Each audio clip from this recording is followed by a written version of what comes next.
Right, coming in to the F1 2022 season, if I was to tell you that a Mercedes, especially Hamilton, was P16 in qualifying and that's all he could manage, and his teammate Russell was only P6 and that was the best he could do, you would think I was pulling your leg. But this is what the situation is at the minute. So what the hell is going on? Right, and first off, I think the root of all their problems has got to be, when you look at it, the 2021 season and coming into these new regs. Like, they had a massive constructor and drivers fight, Verstappen and Hamilton, Mercedes, Red Bull, last season. And it's definitely affected them, because coming into these new regs, they are not prepared. Like, Red Bull are so much more prepared, and that's sort of why I don't get what's happened to Mercedes. But Mercedes clearly upgrading their car a bit further than they should have. Well, I mean, they wanted the constructors and they did get it, so props to them, but maybe they didn't spend long enough on their 2022 car, and now it's hindering their progress in 2022, because Hamilton got a lucky podium in Bahrain, the first race, because both Red Bulls, like, their cars completely blew up, and then in Saudi Arabia he came 10th, and I know there was lots of like safety cars and shit, but that's not acceptable for a Mercedes. Right, and then going on to the next thing, which is the 2022 pre-tests in Spain, and the Mercedes looked alright, you know.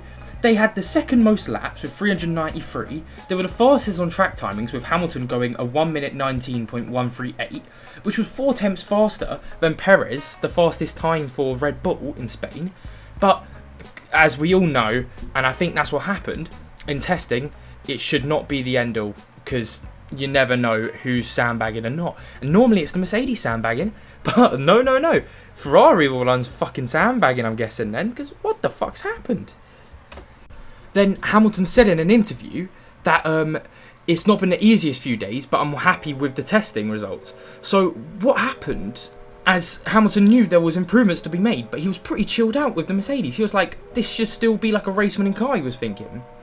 And then on to 2022 pre-testing in Bahrain, I think this is where we slightly start to see that, no, not slightly, start to see Mercedes have big underlying problems.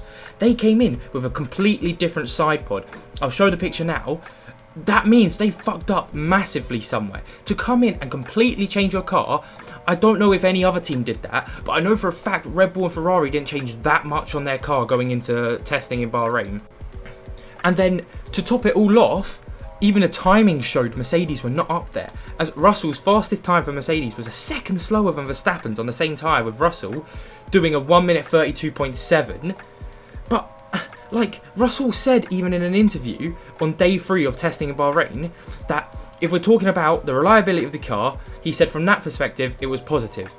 So it was just like, but that's all he commented on. Like, he didn't say the car was fast, the car was great, he just said reliability is good. And that was a real big issue. Then, going on to actual quali Bahrain, so where it all fucking matters, we all know what happened here. Ferrari of Leclerc stole the show, man, with his pole position, with Red Bull's Verstappen behind him, and Hamilton, the first Mercedes, only in P5. And not alone that, normally, like, Hamilton's like maybe 4 tenths, 3 tenths behind, you know. It's P5, he could be like in that situation. No, 7 tenths behind. 7 tenths behind the Ferraris. Mercedes weren't sandbagging, and Russell, to make it even worse, P9 with a time of 1 minute 32.216, a second behind his teammate and nowhere near the front, showing Mercedes' woes in testing were in fact not sandbagging. Like, holy shit, this hasn't happened for so long when Mercedes haven't been one of the top 2 cars, and it's just insane. And to be honest, they should be bringing upgrades in the next few races. At least I read a post about it. I'll show this on the screen. I don't know how reliable it is, but I mean, knowing Mercedes, they will be bringing upgrades to the car. But then, like, the race in Bahrain didn't get any better. Literally, lucky 3-4 with Honda engines blowing up. Very, very lucky. But after the safety car restart, they didn't put up a fight for the Ferraris. The Ferraris just drove a grey. There was nothing in that Mercedes car to even think of getting first. Like, it's serious problems for Mercedes, considering how dominant they've been since, 2014? Like, insane. And then going on to Saudi Arabia, which I'm recording this right after the Saudi Arabian Grand Prix, Bruh, quali. Hamilton came P16, and he literally said on the team radio, I can't go any faster. I don't know what he did to that car, but Russell was able to get out some performance out of it. But even still, behind Ocon in the Alpine, in P6 Russell, and honestly, it can't be going any worse for Mercedes at the minute. Like, they're seriously looking like they're joining the midfield if they don't hurry up and upgrade their car. Because, like, ooh.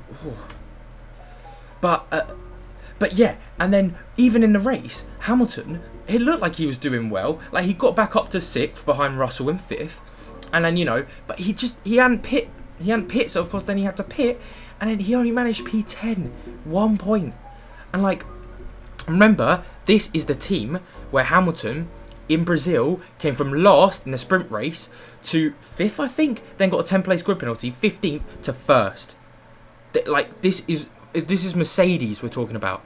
Not Alpine, not McLaren. We'd expect that from an Alpine or McLaren. Mercedes to finish 10th after finish quali in 16th. Not good enough. So, bruh, all I've got to say about Mercedes is they are definitely not where they want to be. They're going to be bringing in upgrades, I think, as soon as possible. Hopefully for them. Otherwise, their championship's already done and dusted. Like, scrap this year. Go get ready for next year because you're fucked until then. So, we'll just have to wait and see if they can catch up to the Red Bulls and Ferraris. At a minute, no one has any idea how they're going to catch up to them. And I've seen videos where people are like, Mercedes will catch up, but I just don't know if that's possible. Because, like, I get it's Mercedes, but people have been saying that about Red Bull and Ferrari on the Mercedes. All of that new regulation for all the time. Like, Ferrari have a good car, they could do something with it. Red Bull could do something with it. And it just never happened. So, my God, we'll just have to wait and see because this could be a few years before they're back up top now.